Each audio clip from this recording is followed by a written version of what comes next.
السلام عليكم ورحمة الله وبركاته، أهلا بيكم. معاكم مستر باسل في فيديو جديد، وحمد لله على السلامة. طبعا إن شاء الله من الفيديو اللي فات وإحنا بنتكلم على مراجعة بريب 1. أتمنى طبعا إن أنت تكون كويس جدا وإن أنت تكون حليت كويس جدا وتكمل معانا يا حبيبي باقي المنهج بتاعنا. طيب النهارده بقى يا مستر هنتكلم على إيه؟ النهارده إن شاء الله هنتكلم على حاجة اسمها راندوم اكسبيرمنت في ليسون 1 في يونت 4. طبعا زي ما أنت عارف إحنا عندنا 4 يونتس، خلصنا الحمد لله يونت 1 وخلصنا يونت 2 وخلصنا يونت 3، اتبقى عندنا يونت 4 هو درسين بس. هناخد ان شاء الله النهارده درس سهل جدا، والمره الجايه هناخد درس اسهل منه، وكده الحمد لله رب العالمين المنهج بتاعك كله هيبقى خلص. تمام؟ طيب اولا بس كده يا مستر، حابين يا مستر نعرف يعني ايه الاول راندوم اكسبيرمنت. طيب طبعا زي ما انت عارف بالراحه بقى كده، هنتكلم بقى دلوقتي يعني ايه الاول اكسبيرمنت. طبعا زي ما انت عارف بالساينس عندنا او في الماس عندنا اكسبيرمنت دي يا مستر معناها يا مستر ايه؟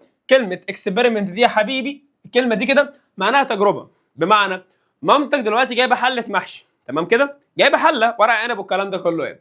المهم حطت الحله فين؟ في الفرن، وبعدين قعدت تعمل محشي كده. مامتك كده بتعمل اكسبيرمنت، بتعمل تجربه عمل المحشي مع مامتك. طيب حاجه مثلا تانية، انت مثلا جايب اخوك الصغير وجايب معاك ورق كوتشينه، زي مثلا الورق ده اللي هو ده 1 3 5 7 2 4 6 8، وعمال تقول له الحق ده انا ساحر، اختار اي ورقه. بتقول له ايه؟ اختار اي ورقه وانا هقول لك هي كام. دي برضو اكسبيرمنت. زي مثلا دلوقتي بتلعب مثلا باللعبه دي اللي هي اسمها الداي، بتلعب بقى دومنا، بتلعب بقى طاوله، بتلعب اي حاجه انت عاوزها، وبتعمل كده وبيطلع لك برضو اي حاجه. دي برضو اسمها اكسبيرمنت. بس النهارده هنتكلم على حاجه اسمها راندوم اكسبيرمنت. راندوم دي يعني ايه؟ يعني تجربه بس عشوائيه، يعني ما اعرفهاش. مستر مش فاهم يعني تجربه. بص بقى معناها ايه تجربه. بقول لك الراندوم اكسبيرمنت اللي عندنا هو اي اكسبيرمنت، اي حاجه انت بتعملها، اي حاجه، حله محشي بتاخد منها صباع، بتلعب بكوتشينه، بتلعب بحجر النرد والكلام ده كله، ولكن انت بتعمل ايه بقى؟ انت بتعمل بقول لك all its ايوه possible outcomes can be determined before carrying it out. مستر ايه الكلام ده؟ مش فاهم اي حاجه. يعني معناها الراندوم اكسبيرمنت هي اي اكسبيرمنت، تمام، انت بتعملها بس انت بتكون عارف ايه اللي هيحصل. بمعنى مامتك دلوقتي جايبه حله محشي، المحشي ده هو ورق عنب وكرنب ومحشي مثلا فلفل. فمامتك بتقول لك يا ميزو غمض عينك واختار محشايه، فانت عملت كده. ايوه يا ماما خدت دي. اسالك سؤال، هو انت لما غمضت عينك واخترت محشايه هيطلع لك مثلا بضايه؟ تقول لي والله يا مستر لا، اشمعنى؟ عشان انت عارف اللي جوه اللي هو ايه؟ محشي، اللي هو ورق عنب وكرنب وفلفل. يبقى يا اما يطلع ورق عنب، يا اما يطلع كرنب، يا اما يطلع فلفل. عندنا مثلا مثال، بص مثلا عندنا مثلا المخده دي والمخده دي. فانا دلوقتي بقول لك يا جميل غمض عينك وهلعب معاك، وانت هتحط ايدك عشوائي على مخده من الاثنين، يا اما دي يا اما دي. تقول لي ماشي يا مستر، غمضت عيني، شقلب بقى كله في بعضه، في الاخر انت هتختار يا اما دي يا اما دي. هل هيطلع لك مثلا قطه في ايدك؟ تقول لي والله يا مستر لا، هيطلع مخده من الاثنين دول، يا اما ده يا اما ده. دي برضو عندنا بنسميها ايه؟ بنسميها راندوم اكسبيرمنت. يبقى يعني ايه راندوم اكسبيرمنت؟ بتعمل تجربه معينه بس انت عارف ايه اللي ممكن يطلع. بس خد بالك لما بتعمل التجربه دي يا جميل، ايوه يا مستر، لما بتعمل التجربه دي انت عارف ايه اللي ممكن يطلع بس مش عارف ايه اللي يطلع بالظبط. يعني مش عارف لما انت مثلا بتلعب ورقه كوتشينه وبتختار ورقه عشوائيه، فانت مش متوقع مين هي الورقه، بس انت متوقع الورقه دي هتكون يا اما 1 يا اما 3 يا اما 5 يا اما 2 يا اما 4 يا اما 6 يا اما 8 وهكذا. تمام كده؟ تمام يا مستر. وبعدين بقى يا مستر قال لك والله يا حبيبي، وبعدين عندنا بقى دلوقتي بمناسبه الاكسبيرمنت هنتكلم عن حاجه اسمها سامبل سبيس. وات از ذا مينينج اوف سامبل سبيس؟ بكل بساطه يا حبيبي، سامبل سبيس ده يعني سبيس، يعني المكان او الفضاء بتاع السامبل بتاع الحاجه اللي انت بتعملها. مستر مش فاهم يعني ايه. يعني مثلا سؤال دلوقتي، انت زي الامور العسول جايب شويه الورق دول، تمام كده، وبعدين بتسال اختك الصغيره او انت بتسالي اخوك الصغير لو سمحت تعالى اختار ورقه من دول. السامبل سبيس معناها هيختار من مين بقى؟ مين هم؟ يعني لما هو يختار ايه اللي ممكن يطلع في ايده؟ تقول لي يا مستر يا اما 1 يا اما 3 يا اما 5، يا اما 7 يا اما 2 يا اما 4 يا اما 6 يا اما 8. فدي كلها اسمها سامبل سبيس. اسال سؤال، هل ممكن يطلع 10؟ تقول لي لا والله يا مستر انت جايب يا مستر ورق ما فيهوش 10. فكده يا مستر دي اسمها ايه؟ دي اسمها عندنا سامبل سبيس. طبعا اختصارها حرف الاس. بكتب ايه يا مستر فيها؟ بكتب الاس ايكوال كيرلي براكت، تمام؟ وبكتب في الاكسبيرمنت اللي عندنا او في الراندوم اكسبيرمنت اللي عندنا ايه الحاجه اللي ممكن تطلع. في ده مثلا 1 ايوه و3 تمام و7 و5 يا مستر ما تقلقش و2 و4 و6 و8. انا بعمل تجربه معينه بكتب حاجه اسمها all possible outcomes، يعني كل الحاجه اللي ممكن تطلع، اللي ممكن ايه تطلع. طبعا ده عندنا اسمه داي. داي يعني مش هيموت، لا ده اسمه داي عادي. بالمناسبه هو ده داي، وبنسميه كمان عندنا في الماثماتكس فير داي. مستر هو يعني كلمه فير داي؟ والله يا حبيبي كلمه فير داي دي لان في بعض الناس الغشاشه بتعمل ايه بقى؟ بتجيب الداي ده اللي هو بتلعب بيه طاوله والحاجات دي كلها، او بتلعب بيه حظ، او بتلعب بيه اي لعبه عامه يعني، فبتخلي جزء معين منه، فيس معين منه في مغناطيس، بحيث لما ترميه، لما ترميه يثبت على فيس معين. فكده ده عندنا مش بنسميه فير داي، بنسميه ان فير داي، يعني داي مش عادل. لكن الطبيعي ان هو يكون كله اوزانه زي بعضه، فانت لما ترميه بينزل عشوائي على اي نمبر. طيب حد عارف الداي ده النمبرز اللي فيه من كام لحد كام؟ تقول لي اه والله يا مستر تقريبا في 1 و2 و3 و4 و5 و6، صح كده؟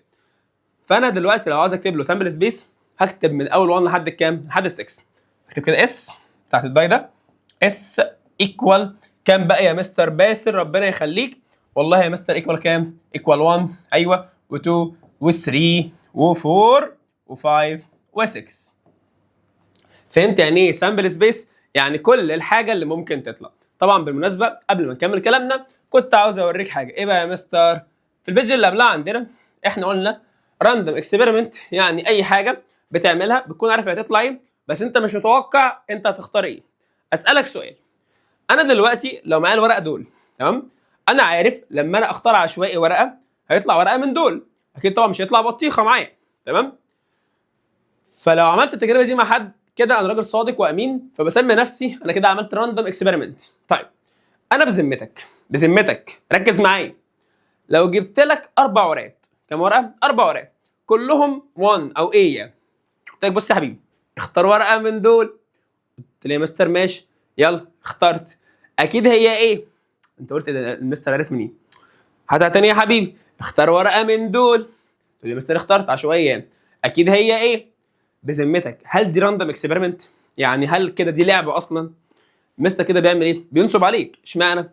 كل الورق هو 1، فكده مفيش اي اكسبيرمنت اصلا يعني هذه تجربه بس تجربه نصب مش تجربه راندوم يعني. يبقى ايه شرطها بقى؟ يكون في كل حاجه هتطلع انا عارفها، بس انا ما اعرفش ايه اللي هيطلع، لكن هنا طبعا انا عارف يا مستر ايه اللي هيطلع. طب دي يا مستر مديك ورقتين بيض، لو اخترت انت منهم واحده هقول لك ابيض، طب والثانيه ابيض، طب والثالثه هي برضه اللي هي الثانيه يعني ابيض ابيض ابيض ابيض كده برضه يا مستر. دي مش راندوم اكسبيرمنت، ده كده يا مستر غش تجاري ركز معايا.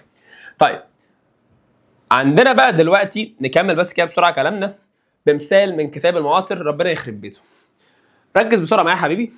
دلوقتي بيقول لك identify تمام which of the following experiments، يعني حدد اي من دول هو عباره عن random and not، يعني ايه اللي من دول هو راندوم اكسبيرمنت ولا اي من دول هو ايه مش راندوم.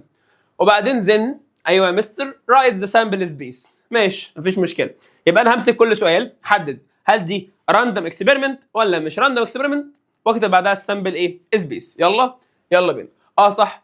and the number of elements. بالمناسبه number of elements يعني عندي كام element في السامبل سبيس، واحنا بنتكلم دلوقتي هوريك بتعملها ازاي. كلمة توسنج دي يعني بترمي، بص كده بترمي حاجة اللي هو كده توسنج فير كوين. طبعا كوين يعني ايه؟ يعني جنيه او نص جنيه. بص كده هوريك دلوقتي الموضوع علني والله. مستر باسل هيطلع كل ما يملك هو الجنيه اللي معاه. بص بقى بيعمل ايه؟ ملك ولا كتابة؟ انت واصحابك ملك ولا كتابة؟ توقع يلا، توقع. انا هقول لك والله لو صح. توقعت؟ طيب كتابة. فانت لو توقعت كتابه فانت حظك صحيح، لو انت توقعت ملك فانت بطيخه. طب نلعب تاني. ملك ولا كتابه؟ ملك المره دي. تمام. دي كده اسمها يا مستر اسمها توسنج، يعني ترمي كوين نص جنيه او جنيه and observing the face that appears. هو انا اصلا لما برمي دي كده اكسبيرمنت راندوم ولا لا راندوم؟ عارف ليه؟ عشان انا عارف يا اما يطلع ملك ويا اما يطلع كتابه. تمام. بس هل انا عارف ملك او كتابه؟ لا مش عارف. فانا كده هقول له والله الاكسبيرمنت دي راندوم عادي خالص راندوم. ماشي. اسال سؤال، هو ايه اللي ممكن يطلع؟ ما هو السامبل سبيس ده يعني ايه اللي ممكن يطلع؟ هتقول لي مثلا حاجتين، يا اما ملك يا اما كتابه. مفيش مشكله. طبعا ملك عندنا بنسميه هيد مش دماغك، لا هو ملك يعني. وكتابه عندنا بنسميها تيل. احفظ معايا بقى، ملك اسمه هيد. يلا الملك استغفر الله العظيم يعني اسمه هيد، الكتابه اسمها تيل. فانا كده ممكن اكتب السامبل سبيس عندنا هيد وتيل، طبعا ليها اختصار اتش وتي عادي. اكتب كده لاس ايكوال يا اما مين يا اما مين يا مستر باسل، يا اما يا حبيبي هيد يا اما يا حبيبي تيل. دي كده عندنا السامبل سبيس. فهمت حاجه؟ يا مستر. طب يعني ايه النمبر اوف سامبل سبيس؟ يعني انت عدهم هم كام واحده؟ يعني السامبل سبيس دي كام واحده جواها؟ تقول لي مستر 1 و2. اكتب كده الان اسمها طبعا الان اوف اس، دي كده اسمها النمبر اوف سامبل سبيس. دي بقراها اس اللي هي سامبل سبيس اللي هي ايه اللي ممكن يطلع من التجربه، دي اسمها نمبر اوف سامبل سبيس يعني كم عددهم كم واحده يعني. طبعا 2. في مشكله والله يا مستر؟ لا. طيب السؤال اللي بعده بسرعه بيقول لك drawing a ball، طبعا مش رسم لا اختيار يعني. a ball from 4 identical red balls. بالراحه، انا عايز اختار كوره من 4 كور كلهم احمر. جايب لك 4 كلهم احمر وقال معاك راندوم اكسبيرمنت. اولا هل دي اكسبيرمنت؟ ايوه. بس هل دي راندوم عشوائيه؟ لا يا مستر. عارف ليه؟ عشان عارف ايه اللي هيطلع لو احمر، ما كلهم احمر ايه اللي هيطلع؟ احمر. فدي كده يا مستر ايه؟ مش راندوم اصلا. هقول له كده نط مش راندوم. كده نصاب بتضحك عليا. اللي بعده بسرعه، اختيار كارد from a set of identical cards numbered from 10 ل 15. بالراحه، عندي شويه كروت مترقمه من اول 10 لحد 15. هل انا عارف ايه اللي هيطلع؟ حاجه من 10 لحد 15. هل عارف ايه هي بالظبط؟ لا. فكده دي مستر ايه؟ راندوم. اكتب يا مستر راندوم. ادي يا مستر راندوم. الله اكبر عليك يا مستر. وبعدين عايز اعمل لها سامبل سبيس، يعني ايه اللي ممكن يطلع؟ سامعك يا جميل اللي بتقول لي الله اعلم. هو فعلا الله اعلم، بس هنحلها ازاي؟ اللي ممكن يطلع ان هو اكيد الكارت مترقم من اول 10 لحد 15. يعني ممكن يبقى 10، يلا ممكن يبقى 11، ممكن يبقى 12، ممكن يبقى 13. سامعك 14 عاش 15 عادي. كده عندنا الاس السامبل سبيس ايكوال ممكن يبقى 10 يا مستر باسل، ممكن 11، ممكن 12، ممكن 13، ممكن 14، ممكن 15. السؤال ده اللي يعرفه ليه عندي جايزه الجنيه. اللي يعرفه قبل ما انا احله، لو انت عرفت وقف الفيديو وبعدين اعمل كومنت. لو وقفت الفيديو وعملت كومنت هبعت لك جنيه على فودافون كاش. ركز معايا يلا. فكرت؟ يلا بينا. بيقول لك اختيار كوره من بوكس فيه 5 identical balls of unknown colors. يعني انا هختار كوره من 5 كور كلهم ما اعرفش اللون بتاعهم ايه. اسال سؤال، هل انا اصلا عارف ايه اللي هيطلع؟ تقول لي يا مستر لا. يبقى بذمتك هل دي راندوم اكسبيرمنت؟ تقول لي برضه يا مستر لا. كده هكتب نوت وخلصت على كده. طيب والله بقى يا مستر باسل عايزين بس كده يا مستر نكبر الموضوع شويه. هقول لك يلا بينا يلا بينا. السؤال ده بيقول لك يا حبيبي، بيقول لك in the experiment of tossing a fair coin. طبعا زي ما انت شفت من شويه بس مثلا كان بيلعب بالجنيه ونزل. عملها كم مره؟ 2 consecutive times يعني مرتين ورا بعض. and observing the sequence of heads and tails that appears. مستر باسل لو لعب بالجنيه مره يا اما هيد يا اما تيل، كمان مره يا اما هيد يا اما تيل. بالراحه كده بقى، انا هشرحها لك برواقه وببساطه جدا. ايه؟ برواقه وببساطه جدا. ركز معايا. انا اول مره، ايوه يا مستر، ايه بقى يا مستر اللي يحصل؟ ده الجنيه اللي عندي. لو انا رميته في الهواء في عندي حاجه من الاثنين، يا اما هيد يا اما تيل، يا اما ايه؟ يا اما هيد يا اما تيل. صح ولا انا غلطان؟ صح يا مستر. يبقى اول مره هيطلع يا اما هيد يا اما تيل، يا اما مالك يا اما زعبول اللي هو كتبها. طيب لا قدر الله طلع هيد، تمام؟ تاني مره لو طلع هيد هيطلع يا اما ايه؟ تقول لي والله يا مستر يا اما هيد، ايوه، يا اما تيل. طب افرض طلع تيل، ايه مش عارف؟ تقول لي والله يا مستر عارف، يا اما هيد برضه يا اما تيل، ما هو اعلم. فانا بسالك سؤال، ايه بقى السؤال اللي انا بساله لك؟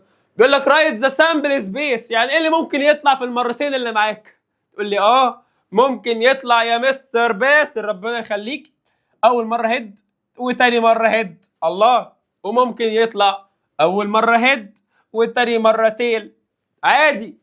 طب افرض طلع اول مره تيل، تقول لي مستر ممكن يطلع اول مره تيل وتاني مره هيد، ايوه سمعني، وممكن يطلع اول مره تيل والتاني مره تيل. يبقى ممكن يطلع هيد هيد هيد تيل تيل هيد تيل تيل، فهمتها؟ يبقى لو طلع هيد هيطلع هيد، مش شرط طبعا يعني، لو طلع هيد ممكن يطلع تيل تيل هيد تيل تيل. هل ممكن يطلع مثلا هيد وقطه؟ مش هينفع يا مستر، لازم يطلع حاجه من دول. فكده عندنا ايه السامبل سبيس يا حبيبي؟ تقول لي والله يا مستر بالراحه، ايه السامبل سبيس؟ ايوه ايه السامبل سبيس؟ شاطر، ايه ايوه يا مستر، السامبل سبيس ايكوال اول مره هيد تاني مره هيد، يبقى هيد وهيد. بكتبها كده، هيد هيد، تمام، ده اول مره. وبعدين ممكن هيد وتيل، صح ولا غلطان؟ بكتبها كده، هيد وتيل، كما خلصنا الهيد صح؟ ممكن تيل وهيد عادي، يعني اول مره تيل تاني مره هيد، تيل وهيد. طب واخر مره ممكن يا مستر تيل وتيل، اللي هي تيل وتيل، تيل وتيل. يبقى انا لو عاوز اكتب له السامبل سبيس يا مؤمن اللي بتذاكر هفتكر مستر باسل قال لي يا اما هيد يا اما تيل، تاني مره لو الهيد يبقى هيد او تيل، تيل تيل او هيد، هيد او تيل او تيل او هيد. عاوز النمبر اوف اتس اليمنتس، عندي كام اليمنت؟ اقول له يا مستر النمبر اوف سامبل سبيس، الله اكبر يا مستر عليك، كام يا مستر؟ هتيجي تعد معايا، هقول لك 1، ايه ده؟ هو ده كله اليمنت؟ ما هو ده مش 2، ده كله 1، ده كله 1، ده كده 2، ده كده 3، بسم الله ما شاء الله عليك، ده كده 4. وكده عندي النمبر اوف سامبل سبيس هو 4 elements. مستر زعبولة اللي عندك في المدرسه قال لك يا حبيبي يا محسن يا عبقري، قال لك كده لو اترمى 5 مرات 1 2 هكذا يعني هيطلع كام elements؟ انت تقول ايه ده؟ مستر باسل منه لله ما شرحهاش في الفيديو، ما شرحهاش والله، ولا شرحها لنا في السنتر ولا شرحها لنا في الجروبس اللي هي الاونلاين، منه لله. هيطلع كام حاجه؟ ما اعرفش، الله اعلم. في عندي رول انت بتعرف بتطلع كام حاجه. ايه بقى يا مستر الرول يا مستر اللي عندي؟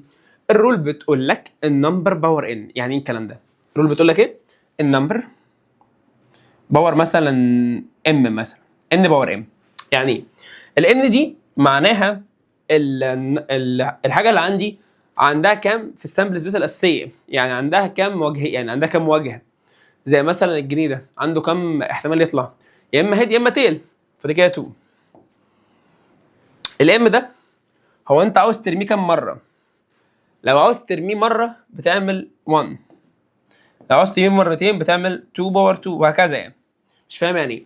يعني انت لو رميت الجنيه مره واحده بقت 2 باور 1 يعني ايكوال 2، هيصبح عندك 2 elements بس، 2 elements بس، يعني ال n of s equal 2 اللي هي n of sample space equal 2. اوكي؟ لو رميته مرتين هيبقى 2 باور 2 equal 4. طب لو رميته 3 times هيبقى 2 باور 3 equal 8 وهكذا. يعني 8 طبعا اللي هي ال n of ايه؟ n of s اللي هي number of sample space. فهمت حاجه؟ يبقى طلب منك لو رماه 10 مرات بكام؟ هتقولي والله يا مستر 2 باور 10 ونحسبها مع بعضنا كلنا وربنا معاك يا حبيبي. طيب السؤال اللي بعده يا مستر باسل منك لله برضو الله يخليك يا حبيبي.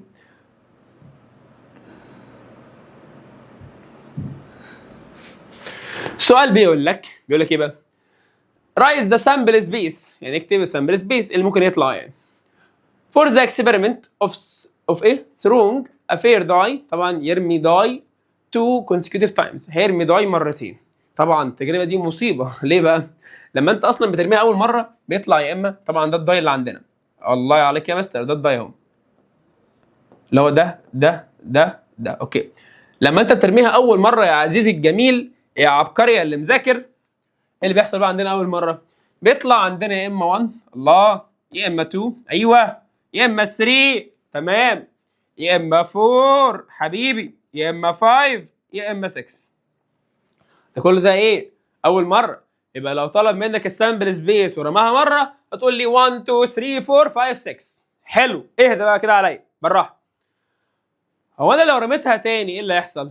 ما لو طلعت اول مره 1 ممكن تطلع تاني مره يا اما يلا يا اما 1 يا اما 2 يا اما 3 يا اما 4 يا اما 5 يا اما مستر 6.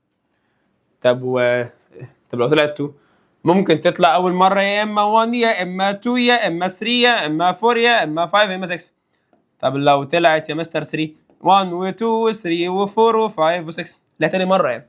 طب لو طلعت مثلا اول مره 4 ممكن تطلع تاني مره 1 او 2 او 3 او 4 او 5 او 6. طب لو طلع 5 نفس الكلام، طلع 6 نفس الكلام. فكده عندنا اصبح ايه؟ سامبل سبيس بقى قد كده. ايوه بقى قد كده، بقى قد البحر. كده عندنا يا مستر السامبل سبيس منه لله الدرس ده ايكوال اول مره ممكن يطلع 1 ايوه 1 وايه 1 اوكي، او 1 ايوه و2 تمام يا مستر، او 1 ماشي و3 او 1 ايوه و4 تمام. ايه الهبل ده يا مستر؟ او 1 و4 او 1 و5 ماشي كوما او 1 و6. الكلام ده كله لو طلع 1. امال لو طلع 2 يلا يا مستر باسل يلا يا مستر هيبقى يا مستر كام؟ 2 1 ايوه 2 2 تمام 2 3 الله اكبر عليك 2 4 بسم الله ما شاء الله 2 5 ما شاء الله عليك 2 6 ما شاء الله. امال بقى يا مستر باسل لو طلع 3 هقول لك تعالى 3 1 3 2 3 والله زاد وهكذا. يبقى انت عندك لو طلع 1 تكتب 1 1 1 2 1 3 1 4 1 5 كده، 2 نفس الكلام 3 نفس الكلام وهكذا. في مشكله؟ لو طلب السامبل سيت بتاع دي الله يعينك، السؤال مش صعب بس عشان خاطر ياخد وقت كبير جدا وحاجات كتيره جدا يعني، بس يعني تمام. هنتكلم بقى دلوقتي على حاجه باقي الدرس يعني، حاجه اسمها ايفنت او ايفنت يعني اوكي. مستر ايفنت دي مستر معناها ايه؟ والله الكتاب بيقول لك كلمه مالهاش اي معنى، بيقول لك هي عباره عن subset of sample space. بص يا حبيبي الايفنت اللي عندنا ده هو معناه حاجه جوه السامبل سبيس بس ليها شرط معين. يعني ايه؟ يعني عاوز اعرف حاجه هتحصل جوه السامبل سبيس كلها بس بشرط معين. ايه بشرط معين؟ انا مش هلدغ، لا هي غصب عني يعني بشرط معين. بص بقى هديك سؤال وخلال السؤال هشرح لك يعني ايه ايفنت اوكي. طيب اللي هو ايفنت يعني السؤال بيقول لك يا مستر باسل بيقول لك ايه؟ ان ذا اكسبيرمنت بتاعت ان انت بترمي الداي اللي عندك اللي هو حجر النرد يعني مؤاخذه، وتلاحظ ايه النمبر اللي بيطلع فوق. طبعا بالمناسبه لما انت بترمي الداي اللي عندك بيطلع له نمبرز معينه 1 2 3 4 5 6 وهكذا يعني. طيب عاوز الاول رايت بيقول لك رايت سامبل سبيس then write each of the then write each of the following events اوكي. طيب قبل ما اكمل كلام مستر باسل ربنا يخليه اكتب بس كده الاول السامبل سبيس عباره عن ايه؟ عباره عن الاس. ايوه يا مستر الاس اللي عندنا ايكوال كام؟ ادي يا مستر الاس ايكوال ايه النمبرز اللي ممكن تطلع عندنا في الداي؟ تقول لي والله يا مستر 1 ايوه او 2 او 3 او 4 او 5 او 6. ده على العلم ان انا رميته مره واحده بس مش كذا مره زي المره اللي فاتت ها. طيب وبعدين بقى يا مستر دي كده عندنا بنسميها السامبل سبيس يعني كل اللي ممكن يطلع تمام. وبعدين انت عاوز ايه تاني يا حاج؟ قال لك احنا عاوزين ايفنت نسميه عندنا ايه؟ ماشي ماله الايه بقى ده؟ قال لك الايه ده ليه شروط. ما هو الايفنت ده يعني حاجه من جوه السامبل سبيس بس بشرط معين. ايه بشرط معين؟ ايه بقى؟ اللي هو getting a number greater than or equal 3. اسال سؤال كده عبقري، مين النمبر الاكبر من 3 او 3. تقول لي والله يا مستر يا اما 3 تمام، يا اما مين تاني بسرعه يا عزيزي الجميل؟ تقول لي والله يا مستر يا اما الفور، مش باينه ولا إيه؟ اوكي، يا اما الفايف يا اما ال6. يبقى يا اما ال3 او ال4 او ال5 او ال6، ولكن اكتبهم عادي. تقول لي ماشي يا مستر. كده عندنا اسميه ايه؟ ما هو يعني هو اصلا بيسميه ايه؟ ماشي، ادي يا مستر ايه؟ ايكوال 3 او 4 او 5 او 6. فهمت يعني كلام الكتاب ان ده سبست من ده. فكده عندنا الايفنت هو سبست من السامبل سبيس، هو جزء من السامبل سبيس بس ليه شروط معينه. في مشكله؟ والله يا مستر لا. طيب الايفنت بسرعه اللي بعده بيقول لك اسمه بي، تمام، وبعدين بيقول لك الايفنت ده هو عاوز يعمل ايه بقى؟ ايوه، ايفنت بي عاوز يعمل ايه؟ بيقول لك عاوز يعمل getting a number، ايوه، less than 5. عايز نمبر عندنا اقل من 5. تقول لي يا مستر تاني، مين يا مستر عندنا يا مستر باسل النمبرز اللي less than 5؟ ايه ده؟ احنا مسحنا النمبرز تقريبا كلها يعني. اوكي نرجعها تاني. يلا 3 و4. ماشي يا مستر تاني، مين النمبرز يا مستر اللي اقل من 5؟ هتقول لي يلا ال4 وال3 وال2 وال1. اكتبهم واسميهم ايه؟ بي، بس كده. يلا يا مستر، ادي البي ايكوال بترتيب بقى عادي 1 2 3 4. خلصت. فهمت يعني ايه ايفنت؟ يعني حاجه جوه السامبل سبيس بس ليها شرط معين يا حبيبي. عارف يعني ايه؟ يعني انت جوه بيت باباك قاعد بشروطه، لو اتكلمت هيطلعك بره السامبل سبيس بتاعت البيت كلها. ركز معايا. طيب بيقول لك سي، اكتب سي ايكوال getting a number divisible by 2. يعني نمبر ينفع اعمل له divided 2. يلا، هل 1 ينفع divided 2؟ لا مش هينفع. divided 2 ينفع، عارف ليه؟ عشان 2 divided 2 equal 1، فاكتب كده عندنا 2. ماشي. هل ال 3 ينفع؟ تقول لي لا. 4 عشان 4 divided 2 ينفع، هي ب 2. هل ال 5 ينفع؟ لا. ال 6 ينفع؟ 6 دي مثلا عندنا ينفع بس كده. ده عندنا ايفنت اسمه ايه؟ ايفنت اسمه بي، ايفنت اسمه سي. عرفت يعني ايه ايفنت؟ يعني حاجه بتحصل جوه السامبل سبيس بس لها شروط معينه. اوكي مستر باسل، بيقول لك اسمه دي، ماشي اسمه دي ايكوال، ماشي، بيقول لك getting an odd number that is not prime. بالمناسبه في بعض البطيخ اللي طالع من جريد 6، المؤاخذه يعني في البطيخ، مش انت البطيخه، مش انت يعني، مش فاهم يعني ايه odd number او مش فاهم يعني ايه برايم. هفكرك بكل سهوله. الاود نمبر اللي عندك يا بطيخه، الاود نمبر اللي عندك يا بطيخه ركز معايا، هي النمبرز اللي هي مش ايفنت. مش فاهم يعني ايه مستر الكلام ده. يعني النمبرز اللي هي واحده، يعني بص كده 1 اللي هي ما ينفعش اعمل لها ديفايدد ايفن، يعني ما ينفعش اوزعها لشخصين، يعني اللي هي ال1 وال3 وال5 وال7 وال11 وهكذا. لا هكذا مش اخرها دي. يبقى يعني ايه اود نمبرز؟ هي النمبرز اللي ما ينفعش اوزعها لشخصين، اللي هي الاود نمبرز. طب يعني ايه البرايم نمبرز يا مستر؟ البرايم نمبر حقك والله ان انت تنسى، هفكرك عشان دي برضو معلومات جريد 6 وجريد 5 وجريد 2 والكلام ده كله. برايم نمبر عندنا هو النمبر اللي ما ينفعش اعمله ديفايدد غير اوفر نفسه او ال1. زي، احفظوا معايا بسرعه يلا، زي ال2 وال3 وال5 وال7 وال11 وهكذا. احفظ بس دول كفايه. يلا 2 3 5 7 11 تاني، 2 3 5 7 11 تاني، 2 3 5 7 11. كفايه كده. هو في الشرط اللي عندي عاوز يطلع نمبر اكبر من ال2. قبل ما نكمل كلامنا هتعلم بكل النمبرز اللي اكبر من ال2. ماشي يا مستر؟ ممكن بس لو سمحت يا مستر نعلم مع بعض؟ يلا حبيبي تعالى. مين النمبرز اللي اكبر من ال2؟ اللي اكبر من ال2 اللي هي ال3 وال4 وال5 وال6. كده عندك مين؟ 3 4 5 6. اوعى تكتبهم، اهدى بالراحه. قال لك وايه تاني؟ بس ما يكونش برايم، يكون نوت برايم. هل ال3 برايم؟ فمش هكتبها. 4 برايم؟ لا. فكده اول نمبر عندي هكتبه مين؟ ال4 عشان هو مش برايم. كده عندنا اسمه ايه ده؟ اسمه ايه؟ اسمه دي، صح اسمه دي. كده ال4. ال5 دي برايم؟ اشمعنى اهي برايم اهي؟ انت نسيت ولا ايه؟ لسه محفظها لك. الله يخرب بيتك. طيب ومين تاني؟ وال6 يا مستر 6 دي مستر برضه مش برايم. كده ال4 وال6. ركز معايا. اللي بعده يا مستر معلش ما تزعلش تاني. ماشي يا حبيبي. event of getting a number greater than and less than 3. إيه مستر بالراحه. انا عايز نمبر اكبر من 2 واقل من 3. مستر ايه ده؟ مستر 2.5 شراب يعني. ايه انت بتقول ايه؟ في السامبل سبيس دي مش في الشراب اللي عندك في البيت. في نمبر اكبر من 2 هنا واقل من 3.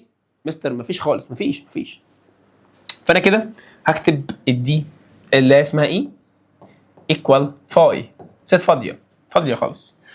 F is event of getting a number between 0 و 7. النمبر بين 0 و 7 كلهم اللي هو 1 2 3 4 5 6. F ماشي يا مستر equal 1 2 3 4 5 6. فهمت يعني ايه اكتب ايفنت؟ هتقول لي ايوه يا مستر فهمت يعني ايه تكتب ايفنت. دلوقتي هنتكلم على حاجه اسمها types of events اللي هي انواع الايفنتس. زي ما قلنا من شويه احنا عندنا ايفنت وازاي بنجيبه. دلوقتي كده هنتكلم على انواعهم. مستر يعني ايه انواعهم؟ يعني نوعه ايه وهكذا يعني. هديك مثال وانت تفهم ايه اللي حصل. قلنا من شويه عندنا ايفنت مثلا اسمه اسمه ايه؟ اسمه مثلا اف مثلا يعني من شويه كان جواه مثلا 1 بس. اوكي طيب لا مؤاخذه نمسح بس ال1 دي. اوكي قلنا من شويه ايفنت اسمه اف كان فاضي اللي هو فاي، كان في فاي فاضيه خالص يعني. وايفنت اسمه مثلا ايه مثلا يعني طلع جواه مثلا 1 element اللي هو 1. اوكي 1. ايفنت اسمه مثلا ار اي حرف زي ما انت عاوز طلع جواه مثلا 1 و2 و3. ايفنت اسمه مثلا ام مثلا طلع جواه كل السامبل سبيس اللي هي 1 2 3 4 5 6. ده طبعا اللي هي طبعا ضاي يعني. اوكي طيب فانا عايز اعرف الفرق ما بين الايفنت ده والايفنت ده والايفنت ده والايفنت ده نوعه ايه يعني نوعه ايه. اوكي هتعرف نوعه منين؟ على حسب هو طلع ايه. بكل سهوله يا حبيبي لو الايفنت اللي عندك طلع فاضي يعني فاضي خالص بنسميه عندنا impossible event. impossible event يعني ايفنت مستحيل يحصل اصلا يعني. اديك مثال. تعال مامتك دلوقتي جايبه 3 بيضات، بيضه حمراء تمام وبيضه خضراء وبيضه صفراء. بتقول لك يا حبيبي شد بيضه سودا. قلت لها يا ماما انت بتهزري؟ مستحيل يطلع بيضه سودا. عارفه ليه؟ عشان انت جايبه يا ماما حمراء وصفراء وخضراء. مين هيجيب السودا يا ماما؟ امبوسيبل يا ماما ان هو يطلع اصلا يا مستر سودا. فكده عندنا بنسميها فاي. اوكي نفس المثال تاني صفراء وخضراء وحمراء. مامتك بتقول لك يا حبيبي شد بيضه حمراء. تقول لها يا ماما 1 بيضه واحده. ده بقى عندنا بنسميه ايه؟ لو الايفنت عندنا طلع جواه 1 element يعني عنصر واحد بس بنسميه عندنا ايه بقى يا مستر؟ بنسميه عندنا حد عارف بنسميه ايه؟ هو بنسميه ايه؟ عكس كلمة impossible ايه؟ لا مش possible لا غلط بنسميه عندنا sample عادي. اسمه ايه؟ اسمه sample event. تاني لو الايفنت اللي عندنا او الايفنت اللي عندنا طلع فاضي خالص بنسميه impossible event، حاجة مستحيل تحصل. لو طلع فيه 1 element بنسميه sample event تمام. لو طلع عندنا اكتر من 1 بس برضو اقل من السامبل سبيس كلها بنسميها عندنا بقى عكس كلمة impossible اللي هي ايه؟ اللي هي possible. اوكي possible event possible طبعا اس ايه الهبل ده؟ possible event اس. طيب لو طلع بقى عندنا بقى في كل السامبل سبيس يعني مثلا لو عندنا مثلا الهيد والتيل، فانا قلت لك ايه الايفنت اللي يطلع هيد او تيل؟ اللي هم الاثنين كلهم. فده كده عندنا بنسميه شور ايفنت. شور لو حاجه اكيده يعني. او عندنا بنسميه سيرتين حاجه مؤكده يعني حاجه مؤكده لازم تحصل يعني. نفس المثال بتاع البيض وانت قول هل يا ترى هو impossible ولا simple ولا possible ولا sure. اوكي انا معايا دلوقتي بيضه حمراء خضراء صفراء. بيضه ايه؟ حمراء خضراء صفراء. ايه الايفنت اللي هي مثلا تطلعها سودا؟ تقول لي مفيش. فكده عندنا impossible. الايفنت اللي تطلع حمراء في بيضه عادي اللي هي simple. الايفنت اللي هي تطلع حمراء وخضراء بيضتين صح كده اللي هم possible. الايفنت اللي يطلع عندك اصلا 3 بيضات حمراء وخضراء وصفراء يا مستر كلهم عادي اللي هي شور ايفنت او سيرتين ايفنت. في مشكله؟ والله يا مستر مفيش اي مشكله في موضوع الايفنت. طيب السؤال اللي بعده بسرعه يا عزيزي المشاهد او يا طالب يا عبقري. ماشي يا مستر باسل ربنا يخليك، منهم لا بتوع الايه؟ بتوع الماس دول. هنحل دلوقتي يا حبيبي اسئله الطالب البطيخه. الايه؟ البطيخه. يعني لو انت طالب بطيخه هتعرف تحل معايا. يلا بينا تعالى. طبعا انت دلوقتي لو معاك كتاب المعاصر هتفتح الكتاب معايا وهنحل مع بعض الاسئله دي. يلا. بيقول لك ايوه يا مستر، بيقول لك ايه؟ بيقول لك in the experiment of selecting a digit from number اللي هو كذا كذا كذا كذا كذا كذا، عايزين نعرف مين هي السامبل سبيس. طبعا السامبل سبيس يعني ايه اللي ممكن يطلع من النمبر ده؟ 2 6 3 4 5. انت لما تختار يا اما يطلع لك يا اما 2 يا اما 6 يا اما 3 يا اما 4 يا اما 5. صح ولا غلط؟ عادي. اكتب كده عندنا اس اللي هي السامبل سبيس ايكوال، ايوه ايكوال كام؟ يا اما 2 يا اما 6 يا اما 3 يا اما 4 يا اما 5. ومستحيل يطلع لك نمبر غير دول. ماشي يا مستر؟ بس اللي بعده، ايوه يا مستر اللي بعده، بيقول لك in the experiment of tossing a fair coin، نرمي الجنيه، تمام؟ ماشي، مرتين طبعا يعني، يطلع هيد اللي هو الاتش والتيل اللي هو التي. عاوز اعرف السامبل سبيس. لو انا هرميها مرتين شرحناها من شويه، طبعا عندنا الاس اللي هي السامبل سبيس، الاس يا جميل اللي هي السامبل سبيس ايكوال، لو طلع هيد ممكن يطلع هيد صح كده، وهيد اكيد طبعا انت فاكرها، ممكن يطلع ايوه يا مستر هيد وتيل.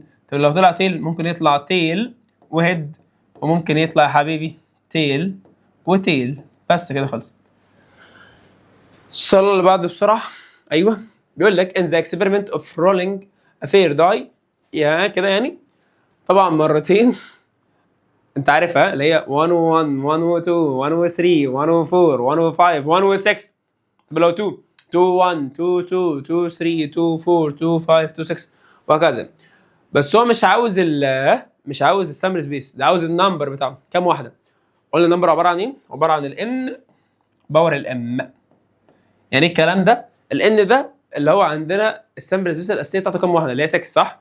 كده عندنا 6، يعني ايه اللي ممكن يطلع؟ 6 ارقام. اوكي، كم مره؟ الام اللي هي كم مره؟ مرتين، فكده 6 باور 2 عندنا equal 36 elements. اوكي، السؤال اللي بعده بيقول لك in the experiment of forming two digit number from the set of numbers 2 3 4، عايز النمبر of elements in the sample space. السؤال ده عشان خاطر تفهمه هنوضحه مع بعضنا كلنا. 2 3 4 هفتح معاك دلوقتي الوايت بورد عشان خاطر اوضح لك الكلام ده كله. اوكي، لو النمبر اللي عندنا يا اما 2 يا اما 3 يا اما 4، ازاي اكون 2 digits؟ اوكي، بكل بساطه انا ممكن ال 2 دي اخدها مع ال 2 او مع ال 3. طب بص، او مع ال 4 عادي، المشكله ايه؟ اللي هي 2 2 2 3 2 4، يعني 22 23 24. ممكن ال 3 برضو مع ال 2 ومع ال 3 ومع ال 4، وممكن ال 4 مع ال 2 او مع ال 3 او مع ال 4. اعدهم كلهم كده 1 اوكي 2 3 4 5 6 7 8 9. طب لو انت عاوز تعرفها مره واحده بتعمل ايه؟ تعمل الرول بتاعنا اللي هي n باور m. n ده لو هم كلهم كام واحده؟ كلهم 3 elements صح كده؟ بكتب 3. عاوز اكون كام حاجه؟ حاجتين، يبقى كده 3 باور 2 ايكوال عندنا 9. وكده السؤال اللي عندك خلص، فانت ترجع بسرعه كده بسرعه وهتختار بسرعه كام يا مستر؟ 9. 9 مستر باسل بالله عليك، ادي 9 يا حبيبي. طيب السؤال اللي بعده بسرعه يا حبيبي بيقول لك ايه؟ ايوه بيقول لك ان احنا دلوقتي عندنا لو هم بقى ايه؟ عايز يكون 2 ديجيت بس يكونوا ديفرنت، يعني مش زي بعض، من ال 2 3 وال 4. هنرجع تاني لنفس السؤال اللي هو في الايه؟ في الوايت بورد بتاعتنا. ماشي يا مستر باسل؟ السؤال اهو ديفرنت يعني ايه؟ ان انا همسح ال 2 يعني ما ينفعش 2 2 وما ينفعش 3 3 ما ينفعش 4 4. فكده همسح دول، الزيادات دول همسح دي، تمام؟ وهمسح السرهايه دي وهمسح الفرايه دي. كده اصبح عندي كده 1 كده 2 تمام، كده 3 كده 4 كده 5 كده 6. بس كده ارجع تاني اكتب عندي 6، مش كتير طبعا يعني، ادي 6. اوكي 6 مستر بس. ده بسرعه يا ريت تعمله لوحدك وهكذا يعني. هذا الموضوع هو سهل جدا الصراحه، فانت خساره لو انت مش عارفه لوحدك يعني. السؤال اللي بعده بعنوان اسئله البسبوسه. عارف طبعا البسبوسه صح كده؟ تحبها ها؟ السؤال ده هدلعك في السؤال واعلمك ازاي تحله بطريقه سهله جدا وبطريقه سريعه جدا. بيقول لك عاوزين نعمل اكسبيرمنت راندوم طبعا، يعني انت حدد هي راندوم ولا لا. عندنا اكسبيرمنت حدد هي راندوم ولا لا، واكتب عندنا السامبل سبيس، واكتب عندنا النمبر اوف اليمنتس. يعني انت حدد راندوم ولا لا، واكتب السامبل سبيس، واكتب عندنا كام كام اليمنت. انا هحل معاك كام سؤال وانت طبعا تكمل باقي كله لوحدك. اوكي يلا يا مستر بينا، يلا بينا. عايز ارمي عندنا رولينج افير داي، عاوز ارمي عندنا داي مره واحده واشوف النمبر اللي فوق. طبعا الرميه دي انا عارف ممكن يطلع ايه، بس مش متوقع ايه اللي يطلع. كده دي اصبحت عندنا ايه؟ اصبحت عندنا راندوم. ايوه يا مستر، اصبحت عندنا ايه بقى يا مستر؟ اصبحت عندنا راندوم اكسبيرمنت. ادي راندوم اكسبيرمنت. طيب حد عارف مين هو السامبل سبيس؟ ايوه يا مستر، الاس يا مستر ايكوال يا مستر يا اما 1 او 2 او 3 ايوه او 4 او 5 او 6. حد عارف النمبر بتاعهم كام؟ هتقول لي ايوه يا مستر والله النمبر اوف سامبل سبيس ايكوال 6. السؤال اللي بعده بسرعه، هو بيقول لك اختيار كوره من كور كلها ريد، كلها ريد، كلها ريد. طبعا يا مستر ايه؟ نوت راندوم، ومش هكمل طبعا يعني. اختيار كوره من كور جرين، ايوه بولز و ايه ده؟ من كور ايه؟ اختيار كوره من شويه كور جرين بولز اند observing the color of the drawing ball. حبيبي كلهم جرين. ده السؤال اصلا اللي قبله كان غلط. هو مش كلهم ريد، هم ريد وبلو وايت. ريد وبلو ايه؟ وايت. نمسح بس كده بسرعه الكلام ده ثاني. ريد وبلو وايت. طبعا دي عندها طبعا راندوم، عارف ليه؟ حاجه عشوائيه راندوم. طيب حد عارف اللي ممكن يطلع؟ يا مستر سامبل سبيس ايكوال يا اما ريد يا اما بلو يا اما وايت. النمبر بتاعهم كام؟ تقول لي 1 2 3. كده عندنا النمبر اوف اس نمبر اوف سامبل سبيس ايكوال لمستر 3. اللي بعده بيقول لك كلهم جرين. طالما كلهم جرين انا كده عارف ايه اللي هيطلع، عارف ومتاكد ايه اللي هيطلع، فكده يا مستر دي مش راندوم، نوت راندوم، نوت راندوم. طبعا مش هكمل. اختيار كارت من 7 ايدنتيكال كارد من اول 12 لحد 18. انا عارف اللي ممكن يطلع، بس هل انا عارف اللي يطلع؟ طبعا لا. فكده عندنا بنسميها راندوم اكسبيرمنت. راندوم اكسبيرمنت. طيب حد عارف مين هو السامبل سبيس؟ من 12 لحد 18 يعني كام؟ يعني الاس ايكوال يا مستر 12 13 14 تمام، 15 تمام، 16 17 18. طب النمبر بتاعهم كام؟ الان اوف اس ايكوال كام؟ حد عارف؟ نعدهم بسرعه. 1 2 3 4 5 6 7. بكتب 7. السؤال اللي بعده بسرعه يا حبيبي. اكون زهقت طبعا، يعني عارف ليه؟ عشان خاطر انا اصلا زهقت. هنحل مع بعض السؤال بتاع مسك الختام، والف الف مبروك ليسون 1 عندنا خلص. تمام كده؟ يلا بينا تعالى. بيقول لك في الاكسبيرمنت بتاعت الفير داي برضو، هو مزهقنا موضوع الفير داي ده، ان انت تلاحظ النمبر اللي بيطلع، عاوز السامبل سبيس، وعايز رايت اتش اوف ذا فولوينج ايفنت. الايفنت طبعا يعني، وعاوز طبعا نوع الايفنت، هل هو سامبل ولا امبوسيبل ولا بوسيبل ولا 13 ولا الكلام ده كله. اوكي طيب طبعا بما انها طبعا فير داي فانا طبعا هغير القلم. يلا حد عارف مين هو سامبل سبيس؟ قلناها 20000 مره بالله عليك. مين هو؟ الاس يا مستر ايكوال ايوه 1 2 3 4 ايوه 5 6. يلا عايزين نسمي ايفنت ايه؟ يلا ايه هي؟ ماله يا مستر؟ بيقول لك event of getting a number greater than 0. من النمبر الاكبر من 0 كلهم والله يا مستر. يلا ادي 1 و 2 و 3 و 4 و 5 و 6. ده نوعه ايه؟ عشان حطيت كل حاجه، كل حاجه كله موجود، اللي هو ايه؟ 13 13 event. اوكي طيب السؤال بسرعه يا مستر باسل اللي بعده بلون مختلف عشان خاطر تدلع الطلبه اللي معاك. بي ادي بي نمبر divisible by 3، يعني ينفع اعمله ديفايد 3؟ هل هو ينفع؟ لا. ال2 لا. ال3 ال3 وال6. عايز السر divisible by 3 يعني اي نمبر في تيبل 3 بس. اوكي ايفنت اسمه سي getting a number less than or equal 4. مين اللي اقل من ال4 او ايكوال ال4؟ اقل اللي هو 1 2 3. طب وال4 نفسها كده اصبح عندي 1 2 3 4 واقفل على كده. عاوز دي اسمه دي. احنا نسينا حاجه مهمه جدا في الاسئله اللي قبلها. الايفنت ده نوع ايه؟ مش فيه 2 elements بس، مش 1 صح؟ كده اسمه possible event. possible وده برضه possible عادي. تمام. وده in the inequality الاكس more than 5. x more than 5 يعني عندي نمبر اكبر من 5. مين النمبر الاكبر من 5؟ اللي هو 6 بس. كده اصبح عندي دي equal 6. كده بنسمي عندنا الايفنت ده بنسميه sample event. اشمعنى؟ عشان خاطر فيه 1 element بس. sample event. طيب اللي بعده حلها لوحدك. اللي بعده حلها لوحدك. او الصراحه هي صعبه شويه فانا حلها معاك. ايفنت جي، اختار نمبر يكون not perfect square. يعني انا ما ينفعش اعمل له سكوير روت. فاهم الكلمه؟ not perfect square يعني نمبر ما اعرفش اعمل له سكوير روت. هل 1 ما اعرفش اعملها سكوير روت؟ طبعا اعرف. ال2 ما اعرفش والله. كده انا اختار عندي ال2.